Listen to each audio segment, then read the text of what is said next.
6 hari Sabtu ya. Iya. Di Semandanu dulu. Kebetulan depan polsek ada SD negeri. Kita tadi panggil seketika spontanitas mengingat pembagian rapot hari ini juara 1 yang tingkat SD kita bagi hadiah berupa uang. Dalam catatan tujuannya untuk menyemangatkan dan memotivasi anak didik yang di sekitar Permenangan agar lebih meningkatkan prestasinya ke depan. Jadi sekedar untuk izin komandan, sekedar untuk memberikan simpatik kepada anak yang sudah juara.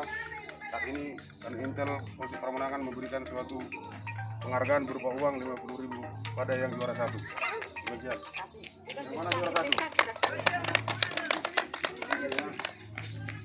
Makasih Pak. Makasih Pak. Makasih Pak. Makasih Pak. Tuh ya, juara 1 ya. Tetap pertahankan juaranya ya. Oke. Ya, Ini gurunya. ibu-ibu lah ya, bagi-bagi lah. Ya, makasih Pak. Makasih. Terima kasih.